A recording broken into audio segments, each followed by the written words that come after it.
ராணிப்பேட்டை மாவட்டம் அரக்கோணம் நகராட்சி நகர்மன்ற சாதாரண கூட்டம் நேற்று நடைபெற்றது. கூட்டத்துக்கு நகராட்சி தலைவர் லட்சுமி பாரி தலைமை வகித்தார். துணைத் தலைவர் கலாவதி, அன்பு லாரன்ஸ், ஆணையாளர் ரகுராமன், செல்வகுமார் முன்னிலை வகித்தனர். சுகாதார அலுவலர் மோகன் வரவேற்றார்.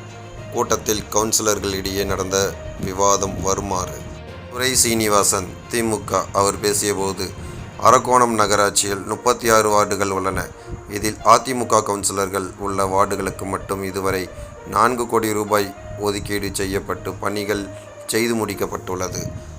அரக்கோணம் பழனிப்பேட்டையில் மேம்பாலம் அமைக்கப்படும் என்று அதிமுக ஆட்சியில் 110 விதியின் கீழ் சட்டமன்றத்தில் அறிவிக்கப்பட்டது.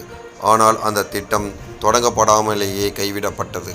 அதேபோன்ற 110 விதியின் கீழ் அதிமுக ஆட்சியில் பல்வேறு தீர்மானங்கள் கொண்டுவரப்பட்டு நிறைவேற்றப்படவில்லை. இது மக்களை ஏமாற்றும் செயல். மக்களை நேரில் சந்திக்கும் வகையில் மக்களுடன் முதல்வர் முகாம் அனைத்து நகராட்சிகளிலும் நடைபெற்று பொதுமக்களிடையே பெரும் வரவேற்பை பெற்றுள்ளது.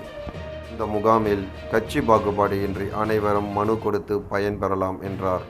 அதற்கு அதிமுக கவுன்சிலர்கள் நரசிம்மன், ஜெர்ரி, பாபு, சரவணன் ஆகியோர் எதிர்ப்பு தெரிவித்து 15 நிமிடங்கள் தொடர்ந்து கூச்சல் குழப்பத்தில் ஈடுபட்டனர். இதற்கு பதிலடி தரும் விதமாக திமுக கவுன்சிலர்களும் தொடர்ந்து பேசியதால் கூட்டத்தில் பரபரப்பு ஏற்பட்டது. அதனைத் தொடர்ந்து அனைத்து தீர்மானம் நிறைவேற்றப்பட்டு கூட்டம் நிறைவடைந்தது.